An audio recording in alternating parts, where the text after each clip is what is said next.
Hey everybody, what is DXO PhotoLab version 9 and how does that compare to Adobe Lightroom? Because I've been hearing a lot of news that this product, PhotoLab version 9, is the Adobe Lightroom killer. Is that true? Let's find out. Are we ready? Let's do it.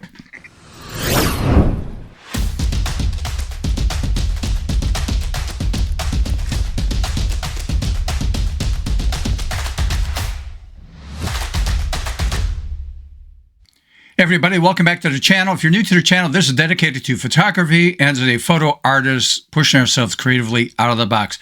All right, I was at a barbecue about a week ago, actually 2 weeks ago when you see this, and there was about 50 people there. A lot of them were photographers. Most of them were hobbyists, and then there were a few there that actually did photography as a business. And the conversation came up with a couple of them. Have I ever heard of PhotoLab DXO version 9? And I said, yes, I have. They said, what do you think of it? And I go, well, I never really looked at it.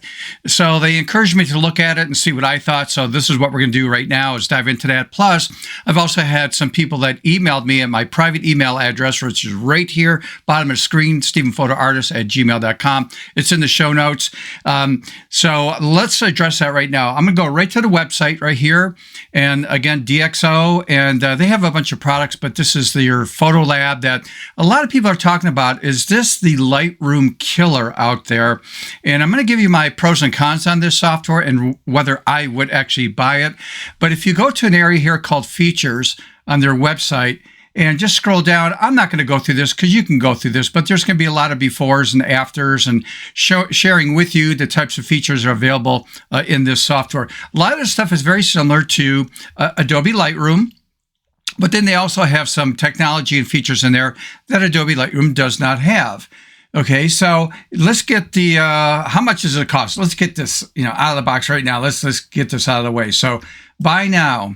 What are my choices? Well, I see perpetual license. It is $239.99 in the U.S. And if this is an upgrade from a earlier version, it's about $120, say $119.99. So is that worth it? Well, we'll talk about that later. If you're not coming from an earlier version, you're going to have to decide is $240 plus tax probably. Is that well worth it for your time to invest in this product? So let's jump into the product. And just now, again, this is not a learning, feature that I'm recording here. I just want to show you the interface. I just pulled up an image, and this is a raw image. This works with TIFF files as opposed to JPEGs, and obviously RAW. And if you look at the interface over here on the right side, it's just laid out different than, say, Lightroom. But at the bottom, though, you can see the thumbnail. So if I click on an image, it changes. Click on another one. It obviously updates with that image I selected at the very bottom. And then you have things like up here, exposure. You have something called DXO Smart Lighting. If I turn that on, it's like an auto feature trying to adjust the lighting for you and the intensity. If I push this up, you'll see that it slowly changes, and I'll pull it back down. Okay, so that is, some basic things, contrast down here. If I go over to this section right here, this is where we can get into things like, the color temperature. Do I want my white balance to be warmer or more to the cooler side? So if I push this down to the left, you see that updates, makes it cooler, maybe to the right makes it warmer. So again, similar things that we have in Adobe Lightroom. So I'm going to leave that about right there. And, a bunch of other features. The big thing about this that they talk about is they have AI masking capability. So as an example, if I go over here to this category, and before I just do that, there's the crop feature, things that you can get into right there is a crop feature. So again, you can see a lot of demos on their website and other YouTube channels. But the big thing they talk about is the going over here to mask, AI mask. So there's a button right there. If I hover over that, hopefully it gives you a little tooltip. Yeah, AI mask. So I'm going to click down on that. And I'm just going to click on the hair right here. And that's what it's selected. And again, it's using AI. We're going to talk about AI a little bit later in this product. And then I can come over here and say, well, I want to adjust the exposure of that mask I just did. So if I'm going to over exaggerate so you can see that change. And if you don't want to see the overlay, which is red right here, you can come up here where it says show mask. I'm going to turn that off. So now when I do the slider over here on the far right, that red overlay is not activated. So I can play with like, oh, we'll push the highlights up a little bit, mid-tones up.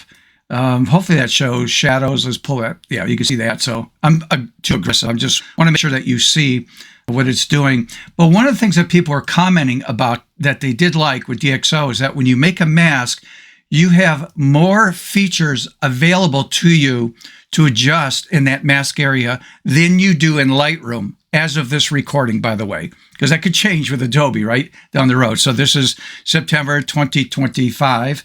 And so you can come down to these different areas. You got all these different sliders to work with, like a lens sharpness optimization. I don't know if that's going to show much there, but it's rendering that out a little bit. Here we go. Sharpness intensity. So if you're pushing up the sharpness in that mask area. It also does a lot of cleaning. If you have like digital noise or something, it does that, which you don't get in Lightroom. So a lot of these slider features that we have here that does unique things would not be available to you in Lightroom, but the basic stuff is. So this is very similar to Lightroom. There are some pros and cons to this software. Again, I don't want to make this a training session on this because I got the trial version. Let's talk about, would I buy this product and what are the pros and cons of the product? So let's dive into the pros and cons first, and then I'll give my 2 cents on whether I would buy it or not. Okay, number one, the good thing about this is I had to write these down. There's no subscription; it's a perpetual license. So if you like that, there you go. Because there's still this very anti-movement against Adobe. I want to get rid of Adobe. I don't want to use Photoshop, Lightroom, that kind of stuff. I want to be divorced from that 100%. I don't like subscriptions, people are saying. So okay, this is good. No subscription here. Okay, number two, masking with AI.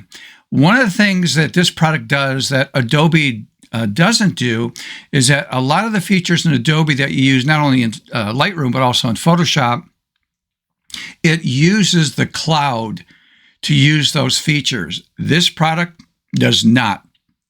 All the AI capability is done local on your machine. Some people it's not calling back to the mothership. I sort of like that. But so people don't trust Adobe for some reason. They don't want it connected to the cloud. I get it. I mean, that's your decision. This one does not. So that's number two. And then number three, AI masking. Yeah, number three was it doesn't go to the mothership and stuff. So it does use AI locally, but it doesn't go to the mothership out there. Now, let's talk about the cons on this. One thing is no round tripping.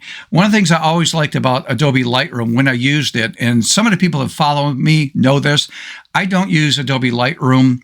Not that it's a bad product, but I stopped doing event photography and weddings back in 2019. That was my last year doing that. So I find that I work like Joe Grimes and other people. I just use Photoshop, and I use the bridge that's built into Photoshop to navigate to look at my images, select the ones that I like right there, filter that out, and then open it up, and it opens up in Adobe Camera Raw. I do my adjustments and drops right into Photoshop. I do some more work there and then save out as a TIFF file or PSD file, whatever. Here, there's no round tripping. In other words, I can't have this open up into Photoshop, make some changes, and have it come back into the DXO program here.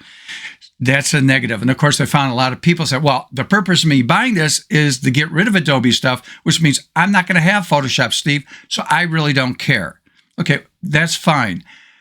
I even went into Affinity Photo because I own that and I want to learn that software in the future, but there's no way of doing a hack or anything to make that work as a round trip in Affinity Photo.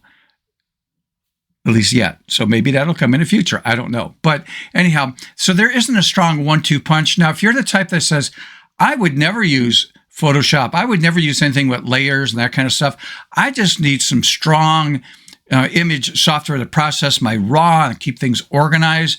Is this worth it? I think it is. I think it's a good product to take a look at right there.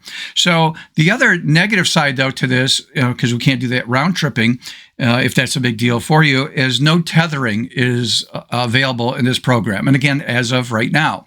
A lot of people like Lightroom and other products like, oh gosh, I'm drawing a blank on that. But there's other products that allow you to tether along with, managing things as a replacement if you didn't care for Adobe Lightroom. So, that could be a negative, but I think most people don't tether. I do, but I use a different software for tethering. So this wouldn't be a big deal for me.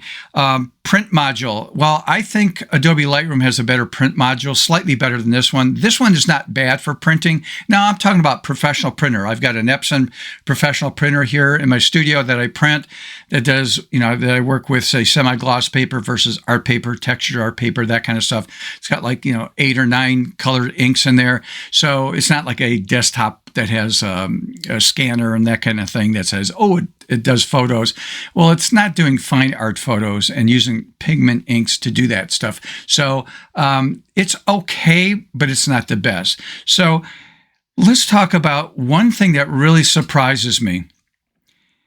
You can actually use this product as a plugin to Adobe Lightroom. Now, to me, it doesn't make sense. So number one, you're not getting rid of Lightroom now, right? Why have two products that are very similar just because this one will do maybe a half a dozen things that Lightroom doesn't do? So if you're in Lightroom and you go, oh, I want to use this, certain feature that's in this product right here, PhotoLab allows me to open it up, do the adjustment, and come right back into Lightroom. Is it worth the $200 some to get those 2-3 features or half a dozen features? I don't know. That's what you're going to have to decide. So I'm always neutral when it comes to software. Would I buy this in conclusion here? And the answer is no. Not that it's a bad product. I wouldn't buy it for me because I don't use Adobe Lightroom like I used to years ago because I don't do event stuff anymore. If I wanted to divorce myself from Adobe and not use any Adobe's product, probably this would be a really good product. I've never seen a product that goes in depth. The only thing is I miss would be round tripping it with, say, Affinity Photo or some other product out there, which means I'd have to save this as a, say, TIFF file or something, then go open it up in the other program and continue on. But if you're just doing high-end work right here with a raw editor and you're never going to go into, say, Affinity Photo or another product to do layers and do special effects and all that kind of stuff, I think it's a great program. So here's what's important. Because I'm not going to buy it doesn't mean it's a bad product. This might be perfect for you.